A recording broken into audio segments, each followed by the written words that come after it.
Hey everyone, this is an Amalgia video for Final Fantasy Crystal Chronicles Remastered Edition. Today we're going to be talking about how to do a full clear of Daemon's Court Cycle 1. To get there, head to Mars Pass on the second map and then head west to the Jigan River.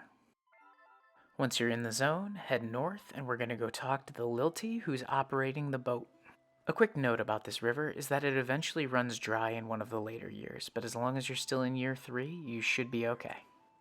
It costs 50 gil to get to the other side, and something to keep in mind is that this trip is different from the one that takes you to Mount Kilanda, which would cost 500 gil. It's possible to skip the sailing cutscene, and once you arrive at the dock, just head north to the only exit. Once you're on the world map, head west to that big red building with the face in order to get to Daemon's Court. The town called the Fields of Fum is also located over here, but there really isn't much to do there other than buying healing items. The town does have a hidden item and a Mughal Den in case you wanted to pick those up, and it's definitely worth at least one visit. Once you're all prepared, head inside to get started. Also, a quick note to this dungeon that's specific to online play is that many of the staircases in the dungeon are trap staircases. This means that if too many people are trying to walk up the staircase at the same time, the stairs will keep turning into a slide and sending you back down. Handle this by sending people up the stairs one at a time. With that out of the way, let's get back to it.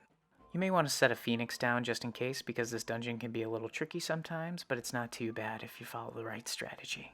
When you first get in, it's a good idea to head right because there's a treasure chest we don't want to forget, and it usually has a Cure Magicite in it, which helps.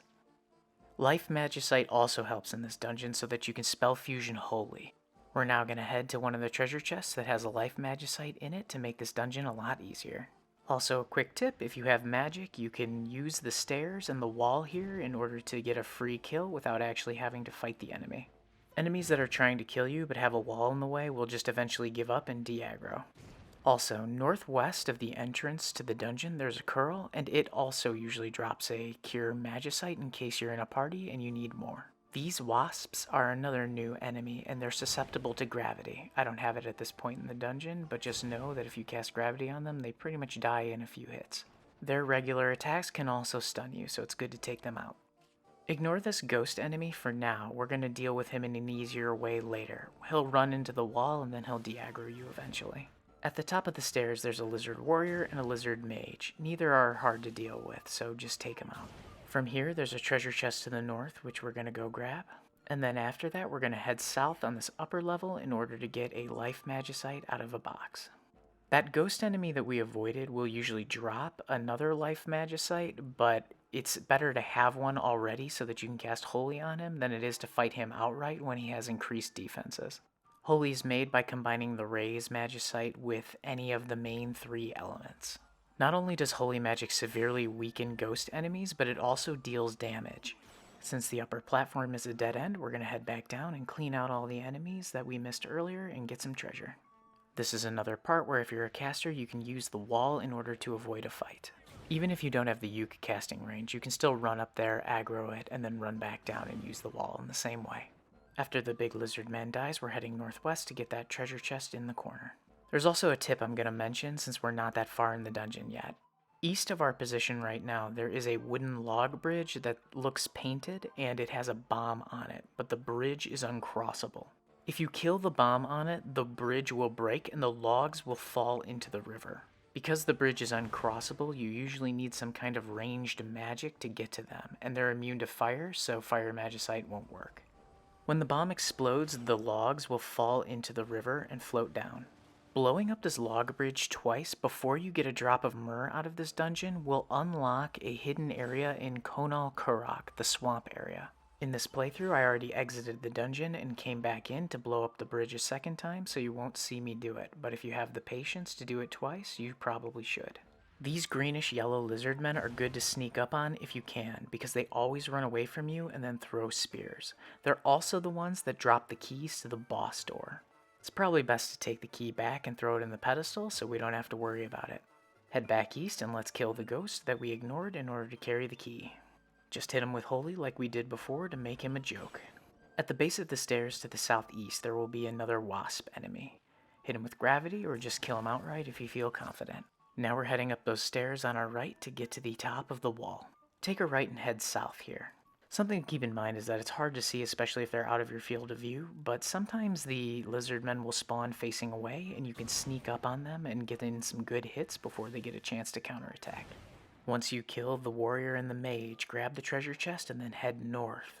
There will be another warrior and mage in the middle of the wall. With these ones, you can see them a bit easier, so check which way they're facing and then hit them with something they aren't expecting.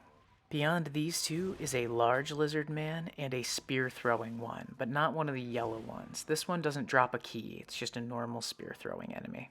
The spears don't hit hard and they don't interrupt. The problem is that if you're in a fight with many lizard men, that the added damage that they do with their quick attacks can really start to add up. The large lizard men will swing and hit you with their mace, which stuns you and it will interrupt your cast. They also like to chase you down, so a strategy is to run at them, bait the swing, and then run back and start casting on them. If you're fast at switching between your commands, you could also defend the strike and then attack back. Once you've gotten that treasure chest and cleared out the upper wall, we're heading back down to the ground level and heading north. Curls have extremely low HP and you can sneak up on them. The only thing difficult about them sometimes is that they have the ability to cast Thundara, which in Cycle 1 was usually reserved for bosses. Head up the stairs onto the upper level and then cut west.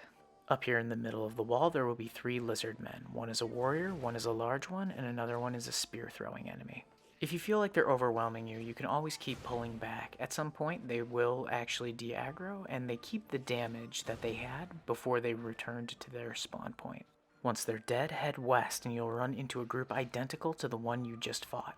If you have the opportunity to fight any of them one at a time, do so, but know that your attacks will draw the attention of the other 2. Another note is that if you're online, be mindful of your allies' HP, and if they fall under half, try to get a cure on them. Some of these fights can really start to go south for your frontline attackers if they're already under half HP. Grab the treasure chest and keep heading west on the upper wall. We'll pass by some stairs on our left, but we're going to keep going on this upper wall in order to get to a dead end and clear out the rest of the enemies and get more treasure. The group over here is just a lizard man warrior and a spear thrower, so they're not too difficult to deal with. Grab that treasure chest and then we're heading back in order to go down that staircase we passed by. First up, there's a lizard man warrior, and sneak up on him if you can. Beyond him to the south, there's a lizard man mage that's guarding another treasure chest. Once you have the treasure, we're heading back and down those stairs to get to the ground level so that we can wipe out more enemies. Down here, there's both a wasp and a ghost, but the ghost should be the first thing that you encounter, so have holy ready. Dispatch the wasp, and then we're heading northeast of this point to get to a hidden Mughal Den underneath a staircase. I'm not going to show you the inside, but you should be used to the Mughal Dens by now. Just remember that you can only get it if you're in offline play. Now we're cutting west on the ground level to pick off a Curial in the northwest corner. After it's dead, head southeast from here around this wooden platform, and we're going to kill a large lizard man in the same way that we did before. From here, we're going to head south and take out a wasp. There's also a Curial northeast of here, but we can come back for him later when we put the key in the stand. Now head up the western staircase, and we're in the last leg of this dungeon. At the top of the stairs, there's no point in going south because there's nothing over there.